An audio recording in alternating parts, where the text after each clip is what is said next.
Let's continue our discussion on the verbs created from the root word sabi. Tara!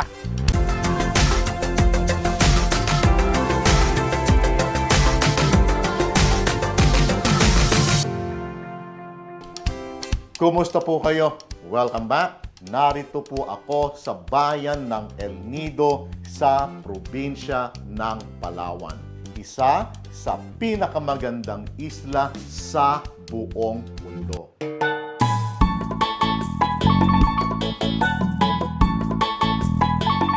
In the last video, I have begun discussing the Tagalog root word sabi, which means say or tell. In that video, we have learned that by combining the root word sabi with different affixes, new verbs are created. Like for example, magsabi, to tell, to express, to mention something to someone.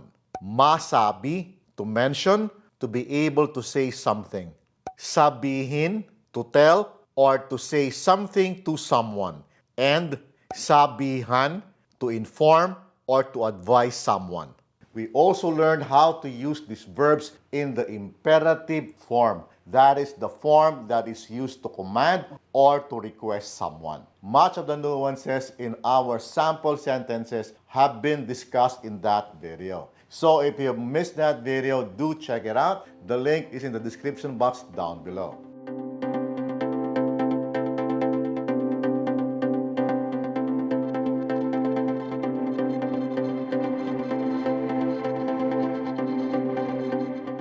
In this video, we will learn how to conjugate the verbs magsabi, masabi, sabihin, and sabihan in the past, present, and future actions. In Tagalog, it is done with aspects.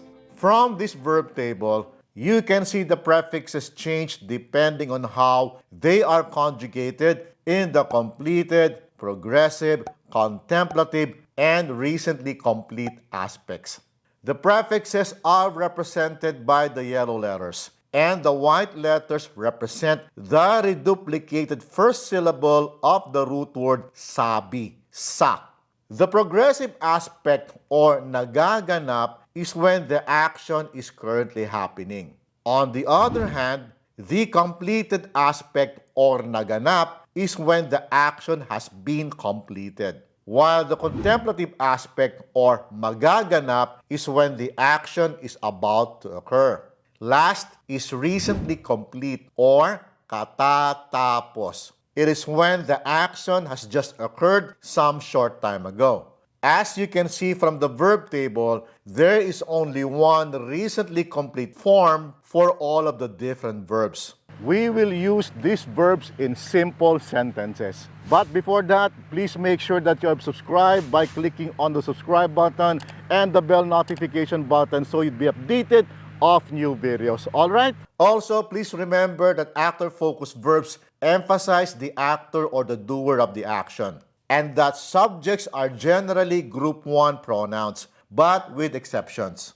On the other hand, object-focused verbs focus on the object of the sentence. Subjects here are generally group 2 pronouns. Ayos ba? So, simulan na natin.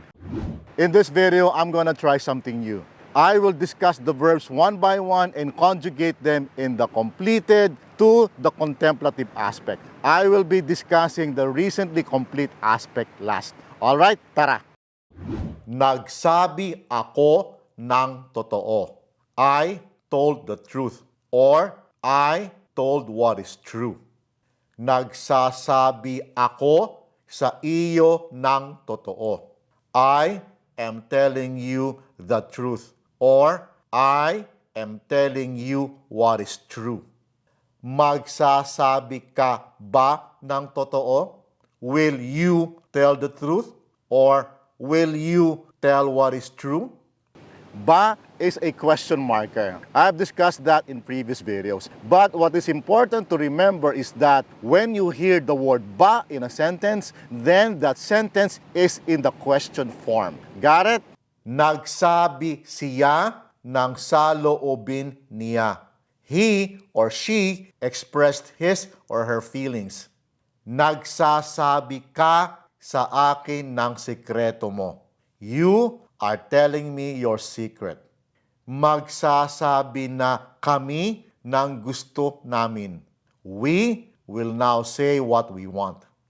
Nagsabi kami ng opinion namin. We expressed our opinion. Nagsasabi siya kay Marie ng damdamin niya. He or she is expressing to Marie his or her feelings. Magsasabi na siya ng totoo. Pakinggan natin. He or she will now say the truth. Let's listen. Nagsabi na ako ng plano ko. I already said my plans. Nagsasabi kami sa inyo ng nararamdaman namin. We are expressing to you our feelings. Magsasabi na si June ng opinion niya. June will now express his opinion. Now, let's try the verb masabi, to mention or to be able to tell. Let's take a look. Nasabi ko lang. I just mentioned it. Nasasabi ko lang. I am just saying. Masasabi ko rin iyan. I will be able to say that too. Nasabi mo lang iyan. You just mentioned that. Nasasabi mo lang iyan. You are just saying that. Masasabi mo ba iyan kay June? Will you be able to say that to June? Nasabi namin iyan minsan. We mention that sometimes. Nasasabi namin iyan minsan. We mention that sometimes. Ang masasabi ko ay, what I can say is, nasabi ni Ariana ang bagay na iyan kahapon. Ariana mentioned that thing yesterday. Nasasabi nila iyan minsan. They mentioned that sometimes. Ang masasabi ko ay magaling talaga si Tess. What I can say is that Tess is really good. Let's continue with the verb sabihin, to tell or to say something to someone. Let's try it. Sinabi ko sa iyo ito. I told you this. Sinasabi ko sa iyo ito. I am telling you this. Sasabihin ko sa iyo ito. I will tell you this. Sinabi mo na naman iyan. You said that again. Sinasabi mo na naman iyan. You are saying that again. Sasabihin mo na naman iyan. You will say that again. Sinabi niya na mabuti kang tao. He or she said that you are a kind person. It is mabuti kang tao because the long version is mabuti ka na tao. Literally, that is a good person. Na is the ligature or linker. But since ka ends in a vowel, na becomes nang and is connected to ka. Got it? I've talked about that in my video on ligatures. Check it out. The links are in the description box down below. Sinasabi niya na masama kang tao. He or she is saying that you are a bad person. Sasabihin niya na mahiyain kang tao. He or she will say that you are a shy person. Sinabi ni Tess na tataas ang singil sa tubig. Tess said that the water bill will increase. Sinasabi ni Tess na tataas ang singil sa kuryente. Tess is saying that the electric bill will increase. Sasabihin ni Tess na tataas ang upa sa bahay. Tess will say that the house rent will increase. The last verb is sabihan, to inform or to advise someone. Here are our examples. Sinabihan ko siya. I advised him or her. Sinasabihan ko siya. I am informing him or her. Sasabihan ko siya. I will advise him or her. Sinabihan mo siya. Hindi ba? You advised him or her, didn't you? Sinasabihan mo siya. Hindi ba? You are informing him or her, aren't you? Sasabihan mo siya. Hindi ba? You will advise him or her, won't you? Sinabihan ko si Marie na tumigil na. I advised Marie to stop. Sinasabihan mo ba si Marie na tumigil na? Are you advising Marie to stop? Sasabihan namin si Marie na tumigil na. We will advise Marie to stop. Sinabihan namin sina Tess at Anton. We advise Tess and Anton. Sinasabihan namin sina Tess at Anton. We are advising Tess and Anton. Sasabihan namin sina Tess at Anton. We will advise Tess and Anton. If you're liking this video so far, please make sure to hit the like button. That will help the YouTube algorithm recommend this video to more people, thus helping this channel grow. All right?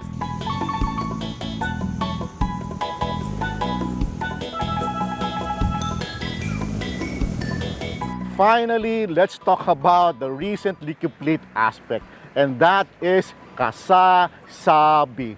Let's try it. The recently complete verb kasasabi is paired with the adverb lang, just. You now have kasasabi lang, or just said. Here are some examples. Kasasabi ko lang na ayaw ko. I just said that I don't want to. Kasasabi ko lang na huwag kang umalis. I just said that I don't want you to leave. Kasasabi mo lang na gutom ka. You just said that you are hungry. Kasasabi mo lang na busog ka na. You just said that you are already full. Remember, the adverb lang is placed after the pronoun when the pronoun is in the first person or second person singular. For other pronouns, it is the reverse, like. Kasasabi lang namin na uuwi na kami. We just said that we will go home. Kasasabi lang natin na aalis na tayo. We just said that we will leave now. Kasasabi lang niya na hilo pa siya. He or she just said that he or she is still dizzy. Kasasabi lang ninyo na masama ang panahon. You all just said that the weather is bad. Kasasabi lang nila na tutulong sila. They just said that they will help.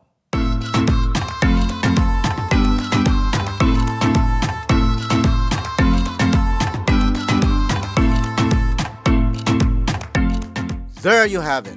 We have completed our discussion on the verbs created from the root word sabi. But there's one more verb that I will be discussing, the verb created from the root word sabi.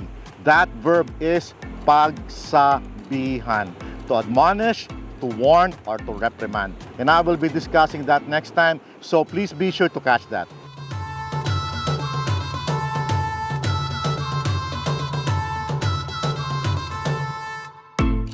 I will be seeing you soon as we continue our journey in learning a beautiful language, Tagalog. Maraming salamat po at hanggang sa susunod.